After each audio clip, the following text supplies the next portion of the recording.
Bonjour à toutes et à tous, ça y est, je sors enfin la vidéo sur Crazy Bear qui est de titre original Cocaine Bear. Pourquoi ils ont renommé un titre anglais par un autre titre anglais? Est-ce que c'est à cause de l'actualité en France par chez nous, à cause d'un certain humoriste qui a respiré un peu trop de farine? Ou est-ce que c'est parce que la censure française ne permet pas de mettre cocaïne dans un titre de film aujourd'hui? Je ne le sais pas, mais je trouve que c'est stupide quand même. Mais c'est pas là le cœur de la critique, ne vous inquiétez pas. Donc on parle de Crazy Bear. C'est une histoire vraie, une histoire qui s'est passée dans les années 80 d'un trafiquant de drogue qui a largué plein de kilos de cocaïne qui sont tombés en forêt et un ours les a respirés. Donc il les avait largués pour ne pas se faire attraper par le service des fraudes, de la drogue, des anti-armes, de DEA, ATF et tout ce que vous voulez. Et il a largué et c'est tombé en forêt et c'est un ours qui a tout sniffé. C'est un ours qui s'est enfilé tous les kilos de coke. Dans la réalité, l'ours est mort d'overdose à peine quelques heures après. Et là, Elizabeth Banks, la réalisatrice, je vais revenir quelques mots sur Elizabeth Banks, mais aussi sur le casting, ben, la réalisatrice, elle est partie du principe, qu'est-ce que cet ours aurait pu faire durant les quelques heures où il n'était pas encore mort d'une overdose. Et c'est vrai que déjà, quand on voit les humains, quand ils prennent de la coke, ils sont capables de faire n'importe quoi. Alors imaginez un ours qui, déjà, en temps normal, quand il vous met un coup de patte, vous arrache la gorge. Qu'est-ce qu'un ours aurait fait avec plusieurs kilos de coke incurgitée? Ben, ça va donner lieu à un film qui, je dirais pas tout public, hein. Le film n'est pas tout public quand même, parce qu'il y a quelques scènes gore, mais qui est quand même bon enfant. Certains, moi, et je sais que d'autres, on aurait pu s'attendre à quelque chose de beaucoup plus trash, beaucoup plus gore. Mais le trash n'est pas dans l'aspect gore du film. Le trash est dans le postulat, la cocaïne. Parce que tous les personnages du film qui vont trouver de la cocaïne, à un moment donné ou à un autre, vont en sniffer, y compris des gosses. Et là, je trouve que c'est trash. Mais on va y revenir. Donc, voir cet ours qui va récupérer toutes ces dizaines de kilos de drogue et qui va se les enfiler, eh ben, il y a quelque chose d'assez jouissif. Il y a quelque chose d'assez jouissif de voir un ours courser une ambulance sur du Dépêche Mode en fond. Il y a quelque chose d'assez réjouissant de voir cet ours où on a l'impression que c'est une vidéo Instagram avec des pandas, des ours, des renards. Moi, j'adore les vidéos d'animaux. Je ne regarde quasiment que ça sur les réseaux sociaux, surtout sur Instagram. C'est tout mignon. Et là, un ours, d'habitude, c'est mignon. Et on le voit, il est très mignon quand il respire sa coque et qui danse, qui se frotte par terre. Là où c'est moins mignon, c'est quand il voit des humains à proximité et qu'il va commencer à leur ouvrir le bide en deux ou leur arracher la tête. Mais il y a quelque chose de plutôt parodique, euh, esprit familial, puisque notamment on y suit une mère qui voit sa fille, sa jeune enfant qui fait classe, qui fait école buissonnière, qui va fuguer avec un copain de sa classe, dont on sent que les deux, voilà, ils doivent avoir un petit béguin, le garçon pour la fille. Elle va fuguer pour aller dessiner les cascades en forêt où elle devait aller se balader avec sa mère et sa mère ne peut pas parce qu'elle est infirmière, elle est réquisitionnée au travail, enfin elle est appelée pour aller au boulot. Et donc cette fille avec son copain de classe vont s'aventurer en forêt et ils vont tomber sur cet ours, mais pas seulement. Les trafiquants de drogue qui étaient censés réceptionner toute cette cocaïne vont devoir aller la chercher en forêt parce que sinon ils ont un gang, notamment les cartels mexicains qui vont leur tomber dessus. Donc ils doivent retrouver absolument la coque pour ne pas se faire étriper par les gangs mexicains, par les cartels mexicains. Et donc, eux aussi vont être à la recherche de la cocaïne en forêt, ainsi que quelques touristes qui se baladent dans les bois.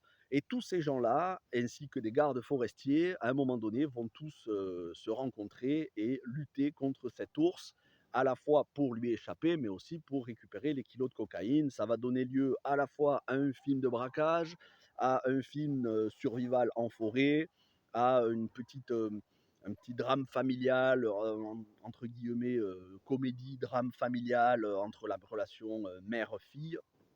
Tout ça mélangé, c'est très sympa à regarder, sans prise de tête. C'est pas aussi parodique que peuvent l'être les productions The Asylum. Je sais pas si vous entendez, mais comme on est en nature, là, il y a des chiens qui aboient. Donc je sais pas si ça vous dérangera dans la vidéo. Mais voilà, on n'est pas non plus sur un aspect autant parodique que les productions The Asylum. D'ailleurs, The Asylum, c'est prévu qu'il fasse une parodie avec Cocaine Shark.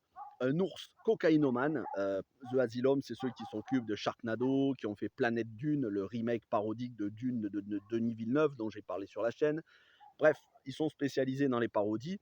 Mais sur ce film-là, Crazy Bear, on n'est pas autant sur une parodie. Il y a quelques moments plus sérieux, on va dire avec un petit peu d'émotion, très peu, light quand même, hein.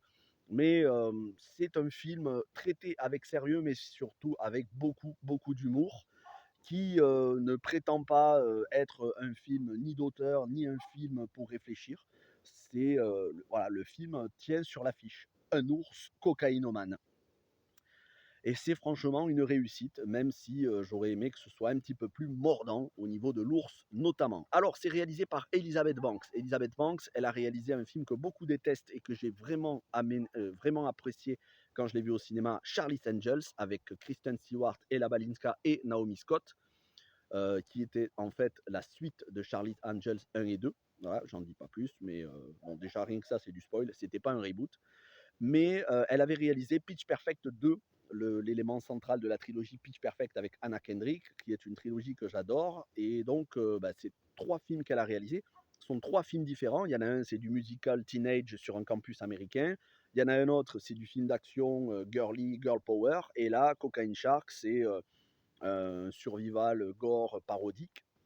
Je trouve que Elizabeth Banks a beaucoup de talent et j'espère qu'elle va continuer de réaliser des films pendant encore un bon moment parce qu'elle est autant talentueuse devant que derrière la caméra. Après, j'aimerais qu'on lui donne des projets d'encore plus grande envergure. Pourquoi pas des films. Alors, je ne sais pas si on va lui faire des films Marvel parce qu'il y a des cahiers des charges et c'est quand même quelqu'un qui essaie de choisir des projets qui lui tiennent à cœur. Mais qu'on lui donne un blockbuster et qu'on voit ce qu'elle est capable de faire parce que je suis sûr qu'elle est capable de très bien s'en sortir dans un blockbuster. Pourquoi pas le prochain Underworld, par exemple? J'en parlais récemment sur la chaîne de la saga Underworld. Ben, pourquoi pas un film Underworld réalisé par une femme? Il y a déjà eu Underworld Blood Wars par Anna Forster. Qu'on donne aux femmes à Hollywood des films à réaliser, pourvu qu'il n'y ait pas de féminisme casse-couille.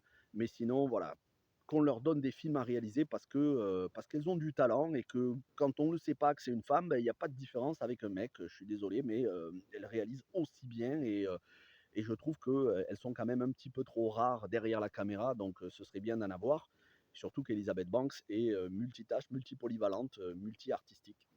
Donc ça m'a fait plaisir de voir que c'était réalisé par Elizabeth Banks et pas par une inconnue, parce que tout de suite, si ça avait été réalisé par quelqu'un d'inconnu, on aurait dit c'est un nanar et ce serait tombé au fond des oubliettes. Là, c'est vrai que c'est un casting à la fois derrière et devant la caméra plutôt prestigieux. Et devant la caméra, on a Kerry Russell, qui est la protégée de J.J. Abrams, qui avait joué dans Felicity, qui l'a embauché pour Mission Impossible 3. Elle jouait dans le film, au début du film récemment dans Star Wars 9. Je ne vais pas revenir sur Star Wars 9. Je sais qu'il y en a certains d'entre vous qui vont faire un AVC si j'en parle, même si j'ai bien aimé le film. Mais Kerry Russell, qu'on a vu surtout dans l'excellente série, l'intégrale de la série The Americans, durant les 6 saisons The Americans, où elle était exceptionnelle. C'est une très très bonne actrice. Elle fait ici la mère de famille.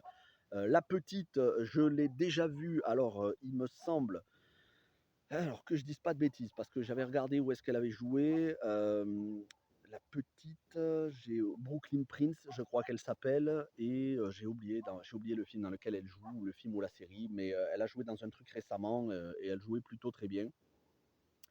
Et ensuite, on a Oshie Jackson Jr., donc le fils de Ice Cube, qui jouait son père dans NWA Straight Outta Compton, le biopic sur le groupe NWA, et qui a joué dans beaucoup d'autres films depuis, ainsi que Alden Ehrenreich qui jouait Solo dans Solo A Star Wars Story et Ray Liotta pour sa dernière apparition qui fait ici un rôle de mafieux euh, comme on a l'habitude de le voir dans plein de ses films. C'est pas son rôle le plus marquant. Je vous conseille plutôt de le regarder dans Blackbird, le dernier rôle qu'il a eu dans une série, Blackbird, la série de Apple TV+, avec Taron Egerton et Paul Walter Hauser, où il faisait le père de Taron Egerton et où il était excellent. Et c'est son dernier rôle dans une série, mini-série en l'occurrence. Et enfin, pour compléter le casting, on a Margot Martindale qui fait la chef forestière. Margot Martindale, vous avez vu sûrement si vous avez vu le film, elle jouait dans Un été à Osage County avec Chris Cooper, avec tout un casting, Benedict Cumberbatch et beaucoup d'autres qui étaient excellents. C'était un film qui était sorti en 2014 ou 2015. C'était un très très beau film, une histoire de famille dans l'Amérique profonde. Donc Margot Martindale, très bonne actrice, et puis bon, on l'a vu dans beaucoup d'autres films. Donc un casting plutôt sympa de gens qui sont habitués à la fois à faire des films d'action, mais aussi des films d'auteur. Je suis très content de ce film, je ne me suis pas ennuyé un seul instant, pourvu qu'on ait d'autres films dans ce genre-là, mais il ne faut pas tomber trop dans la parodie non plus. Et ce film arrive à trouver le juste équilibre entre le sérieux et la parodie, et c'est une bonne chose, parce que si ça avait été totalement parodique, j'aurais pas vu vraiment l'intérêt. Si je veux du totalement parodique, je vais voir Cocaine Shark quand il sortira, la production The Asylum. Et c'est bien d'avoir fait quelque chose à mi-chemin entre la comédie et l'action. Voilà ce que je pouvais vous dire sur Crazy Bear, Cocaine Bear. Et donc, je pense que ce film plaira à certains humoristes français, hein. Bon, voilà, vous savez très bien de qui je veux parler. En tout cas, j'ai pris beaucoup de plaisir à vous en parler, et j'ai pris beaucoup de plaisir à le voir. Il est à l'affiche donc depuis mercredi dernier, depuis le 15 mars. Et moi, je vous retrouve très vite pour vous parler de notre film qui sort, en l'occurrence qui sort ce mercredi 22 mars, John Wick, chapitre 4, 2h49 au cinéma. Je vais aller le voir probablement mercredi ou jeudi. En tout cas, vous aurez la critique jeudi de John Wick 4.